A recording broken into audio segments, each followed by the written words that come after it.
Die Taiga verzeiht keine Hektik. Sie mag keine lauten Geräusche, plötzlichen Bewegungen und leeren Gedanken. Hier, im Reich des endlosen Schnees und der jahrhundertealten Fichten, vergeht die Zeit anders, zähflüssig, wie im Frost erstarrendes Harz. Michalytsch blieb stehen, stützte sich auf seinen Skistock und wischte den Raureif von seinem dichten, nach Rauch riechenden Bart. Das Thermometer an der Winterhütte hatte am Morgen -32 Grad angezeigt, aber gegen Mittag schien der Frost nur noch strenger zu werden. Die Luft war so dicht und trocken, dass jeder Atemzug im Nasen-Rachenraum brannte und das Ausatmen als dichte weiße Wolke entwich, die sich sofort in Form von Eiskristallen auf dem Kragen seines Schafspelzes absetzte. »Warum bleibst du stehen, Michalytsch?« Sergej, der ihm folgte, bremste ebenfalls ab. Er war gut 20 Jahre jünger als sein Partner, aber in der Taiga misst man das Alter nicht in Jahren, sondern in überlebten Wintern. Sergej war kräftig, sehnig, mit einem durchdringenden Blick aus grauen Augen. Die beiden verstanden sich mit einem halben Wort, meistens jedoch ganz ohne Worte. »Psst«, brummte Michalytsch und lauschte. »Hörst du das?« Der Wald stand in Erstarrung. Das weiße Schweigen, wie es in den Büchern stand, die Michalytsch in seiner Jugend gelesen hatte. Aber für einen Taiga-Bewohner ist die Stille niemals leer. Sie ist voller Geräusche. Hier knackte eine alte Kiefer vor Anspannung, da raschelte Schnee, der von einem Ast rieselte, dort krächzte irgendwo in der Ferne ein Rabe. Doch jetzt mischte sich in diese Harmonie ein fremdartiges, anschwellendes Dröhnen. »Schon wieder die aus der Stadt«, spuckte Sergej aus und verzog das Gesicht. »Letztes Wochenende haben sie uns schon den ganzen Pfad versaut, jetzt schon wieder.« Das Geräusch schwoll an und verwandelte sich in ein aggressives, trommelfellzerreißendes Brüllen. Eine Minute später schossen hinter der Flussbiegung 3 mächtige Schneemobile hervor und wirbelten Schneestaub bis in die Wipfel der jungen Birken auf. Bunt, teuer, importiert, rote und gelbe Flecken auf dem jungfräulichen Weiß des Flusses. Die Fahrer in teuren Overalls und Helmen, die wie die Köpfe von Außerirdischen aussahen, rasten mit enormer Geschwindigkeit dahin, ohne auf den Weg zu achten. Sie schossen etwa 50 Meter an den Fischern vorbei, ohne auch nur das Gas wegzunehmen. Eine Welle aus Schneestaub und der Geruch von unverbranntem Benzin schlugen den Männern ins Gesicht. »Teufel«, zischte Michalytsch wütend und folgte mit dem Blick den sich entfernenden Lichtern der Bremsleuchten. »Das ist kein Wald für die, sondern eine Rennstrecke. Sie erschrecken die Tiere, betäuben die Fische.« »Das ist denen doch völlig egal, Michalytsch«, erwiderte Sergej und schüttelte sich ab. »Die haben Geld wie Heu, für die ist die Taiga nur ein Freizeitpark. Sie kommen, machen Dreck und hauen wieder ab, aber wir müssen hier leben.« Als das Dröhnen der Motoren in der Ferne endlich verstummte und sich in der frostigen Luft auflöste, kehrten die Männer zu ihrer Arbeit zurück. Sie überprüften die weiter entfernten Eislöcher auf Hecht. Eine gewohnte, routinemäßige Arbeit, die jedoch Aufmerksamkeit erforderte. Man musste das Eis aufschlagen, das Gerät überprüfen und bei Bedarf den Köderfisch auswechseln. Die an die Kälte gewöhnten Hände arbeiteten flink, ohne überflüssige Bewegungen. 1 Stunde verging, die Sonne, die tief über dem Horizont hing, begann den Schnee in beunruhigende, purpurrote Töne zu tauchen. Bald würde es dunkel werden. In der Taiga ist die Dämmerung kurz. Einmal blinzeln und schon ist es Nacht. Sergej, der gerade mit dem letzten Eisloch fertig wurde, erstarrte plötzlich. »Michalytsch!« »Hä? Hör mal, es klingt, als ob da jemand wimmert.« »Am Eisloch, da wo die Strömung stark ist.« »Ein Hund?«, vermutete der Alte stirnrunzelnd. »Woher soll hier ein Hund kommen? Bis zum Dorf sind es 40 Werst. Vielleicht gehörte er zu den Schneemobilfahrern? Hat er sich verlaufen? Lass uns nachsehen. Aber vorsichtig, das Eis dort ist tückisch, unter dem Schnee könnte Wasser sein.« Sie bewegten sich auf den schwarzen Fleck der Wune zu, der in etwa 100 Metern Entfernung zu sehen war. Der Fluss machte an dieser Stelle eine scharfe Biegung, die Strömung unterspülte das Eis, und das Wasser fror nie vollständig zu, es dampfte, selbst bei strengstem Frost. Ein gefährlicher Ort, die Einheimischen machten einen Bogen darum. Je näher sie kamen, desto deutlicher wurde das Geräusch, jetzt klang es wie ein heiseres Schluchzen. »Sieh mal«, Sergej zeigte mit der Hand. Ganz am Rand des schwarzen, eisigen Wassers zappelte etwas Rostrotes und klammerte sich mit den Vorderpfoten an das rutschige Eis. »Eine Füchsin«, hauchte Michalytsch. »Heilige Mutter, eine Füchsin!« Das Tier sah die Menschen. Normalerweise verschwindet ein Fuchs, wenn er einen Menschen auf eine Werst Entfernung wittert, wie ein lautloser Schatten. Aber diese rannte nicht weg. Sie sah sie mit riesigen, vor Angst und Schmerz aufgerissenen Augen an. In ihnen lag keine wilde Bosheit mehr, sondern nur noch ein Flehen. Ihr flauschiger Pelz war nass, dunkel und schwer geworden. Auf dem Rücken und an den Flanken war das Fell bereits von einer Eiskruste überzogen. Sie versuchte sich hochzuziehen, kratzte mit den Krallen über das Eis und hinterließ weiße Furchen, aber etwas zog sie unerbittlich zurück in den schwarzen Abgrund. »Sie ertrinkt«, rief Sergej und warf seine Skier ab. »Michalytsch, sie geht gleich unter!« »Halt!«, bellte der Alte und packte seinen Partner an der Schulter. »Wo willst du hin? Du brichst selbst ein. Das Eis ist dünn. Hörst du, wie es knackt?« Michalytsch schätzte die Lage schnell ein. Die Füchsin hielt sich mit letzter Kraft. Noch 1 Minute, vielleicht 2, und das kalte Wasser würde sein Werk tun, die Muskeln würden versagen und die Strömung würde sie unter das Eis ziehen.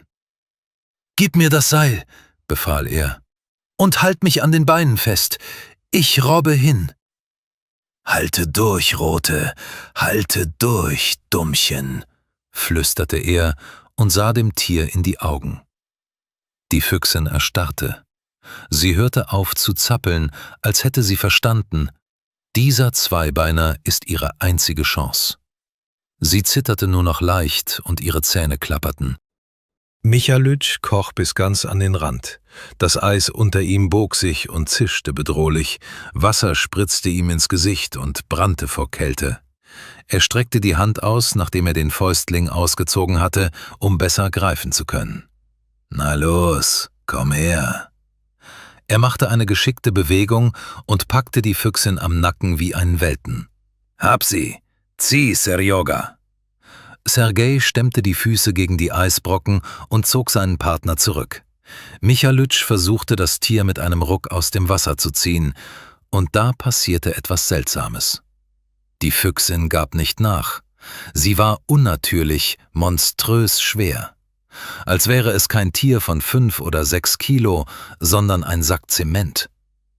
»Was zum Teufel?«, röchelte Michalytsch und spürte, wie seine Sehnen knackten. »Serjoga, sie hat sich verhakt.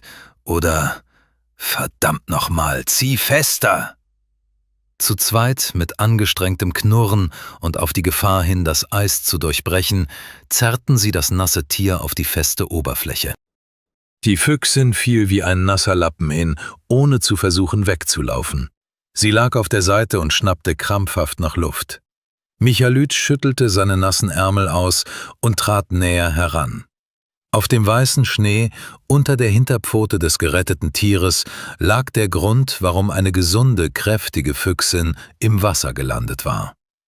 An der Hinterpfote hatte sich tief ins Fleisch, fast bis auf den Knochen, eine Stahlschlinge aus einem dünnen Flugzeugdrahtseil zugezogen. Die Haut darum herum war aufgerissen, Blut sickerte in scharlachroten Tropfen auf den Schnee. Aber schlimmer war etwas anderes. An das andere Ende des Drahtseils, das etwa 1,5 Meter lang war, war ein schweres, rostiges Traktorkettenglied gebunden. 8 Kilo totes Eisen. Michalytsch erstarrte. In seinem Kopf, der daran gewöhnt war, Spuren zu lesen, setzte sich sofort ein Bild des Geschehens zusammen. Das war keine Jagd. Ein Jäger stellt eine Falle auf einem Pfad auf, um Pelze zu erbeuten. Ein Jäger respektiert das Tier. Das war kein Zufall. Das war sadistische Unterhaltung. »Sie haben sie gefangen«, sagte Sergei leise und unheimlich. »Die auf den Schneemobilen. Haben sie gehetzt, die Schlinge übergeworfen, dieses Eisenstück angebunden. Und zur Wune getrieben«, beendete Michalytsch für ihn. Die Stimme des Alten klang dumpf, wie aus einem Fass. Absichtlich, um zu sehen, wie sie mit dem Gewicht ertrinkt. Und als sie genug gesehen hatten, als sie schon völlig erschöpft war, haben sie zum Sterben zurückgelassen. Das Bild stand ihnen vor Augen. Dröhnende Maschinen, johlende, betrunkene Kerle, ein vor Angst wahnsinnig gewordenes Tier, das ins schwarze Wasser getrieben wird, und dieses Kettenglied, das hinterhergeschleift wird, eine Flucht unmöglich macht und es auf den Grund zieht. Das war ein Verstoß gegen alle Gesetze, gegen die der Menschen, die Gottes und vor allem gegen die Gesetze der Taiga. Hier tötet man für Nahrung oder zur Verteidigung, aber eine lebende Seele zum Spaß quälen? Was die harten Männer sahen, die in ihrem Leben schon Wilderer, entflohene Kriminelle und bösartige Bären erlebt hatten, ließ sie die Zähne bis zum Knirschen zusammenbeißen. Die Muskeln an Michalytschs Wangenknochen zuckten. Wortlos holte Michalytsch eine Kneifzange aus der Tasche, die er immer bei sich trug, um Haken zu richten. Er ließ sich vor dem Tier auf die Knie fallen. »Ruhig, Kleine, ruhig, gleich.« Die Füchsin zuckte zusammen, als das Metall die Wunde berührte, aber Sergei drückte ihren Kopf sanft, aber fest mit der behandschuhten Hand in den Schnee. »Halte aus, Schwesterchen, halte aus.« Klick. Das Drahtseil war durchgeknipst. Das rostige Kettenglied fiel mit einem dumpfen Schlag auf das Eis und befreite die Gefangene. Michalytsch löste vorsichtig die Schlinge. Die Wunde war tief, Sehnen waren beschädigt, aber der Knochen schien intakt zu sein. Sie würde überleben, wenn sie nicht erfror. »Ab auf den Schlitten mit ihr«, kommandierte Michalytsch. »Wickel sie in meinen Ersatzschafspelz ein. Schnell!« Sie handelten koordiniert. Sie wickelten den zitternden Körper in das Schafsfell, legten ihn in den hölzernen Schlitten und deckten ihn mit einer Plane ab. Die Füchsin schnappte nicht einmal zu. Sie wärmte sich auf und der Schock wich einem rettenden Schlaf. Als sie mit der Füchsin fertig waren, legte sich die Stille wieder über den Fluss. Aber jetzt war diese Stille anders, angespannt, klirrend. Sergei ging schweigend zu seinem Schlitten. Er öffnete das Futteral und holte seinen Tiger heraus, einen Jagdkarabiner auf Basis des Dragunow-Scharfschützengewehrs. Er ließ den Verschluss zurückschnappen, um zu prüfen, ob sich eine Patrone im Patronenlager befand, und rammte dann das Magazin hinein. Seine Bewegungen waren sparsam und präzise. Michalytsch sah seinen Partner an und sagte nichts. Er ging zu seiner alten, über Jahre bewährten doppelläufigen Isch-Flinte. Er knickte die Läufe ab, legte 2 Patronen ein. Posten für Großwild. Die Läufe rasten mit einem weichen Klicken wieder ein. Sie sahen sich an. In Sergeis Augen brannte das kalte Feuer der Wut. In Michalytschs Augen lag die eisige Entschlossenheit eines Richters, der bereits das Urteil gefällt hatte. In der Taiga macht man so etwas nicht. Wenn du mit Krieg in den Wald kommst, antwortet der Wald mit Krieg. Wenn du kommst, um zu quälen, mach dich auf Schmerzen gefasst. Sie sahen auf den Schnee. Die frische, tiefe, aufgerissene Spur der Schneemobile führte in Richtung des Waldes, dorthin, wo am hohen Ufer eine alte Jagdhütte stand. In letzter Zeit wurde sie oft von Touristen für ihre Saufgelage genutzt. »Tja, Serjoga«, sagte Michalytsch dumpf und richtete den Riemen seines Gewehrs auf der Schulter. »Weit können Sie nicht gekommen sein.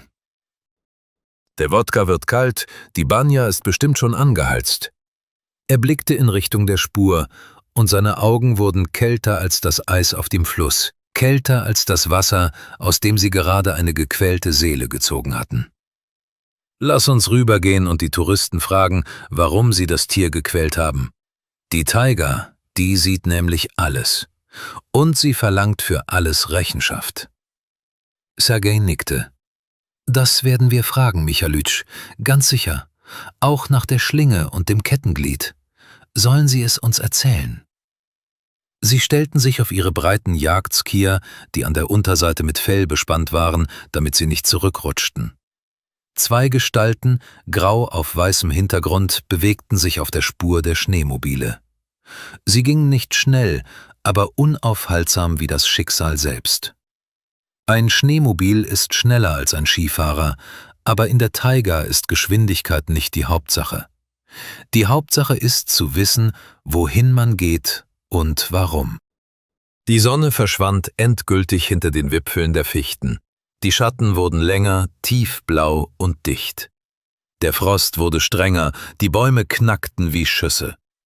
In der Hütte am anderen Ufer war es jetzt wahrscheinlich warm, Musik spielte und betrunkene Stimmen diskutierten über den gelungenen Scherz mit der Füchsin. Sie wussten nicht, dass der Scherz vorbei war. Sie wussten nicht, dass diejenigen, die diesen Wald beschützen, bereits auf dem Weg zu ihnen waren. An diesem Abend würde es heiß werden im Wald, und das lag keineswegs an dem beheizten Ofen. Liebe Freunde, in der Taiga wie auch im Leben ist das Wichtigste, ein Mensch zu bleiben. Wenn euch diese Geschichte berührt hat, gebt diesem Video ein Like.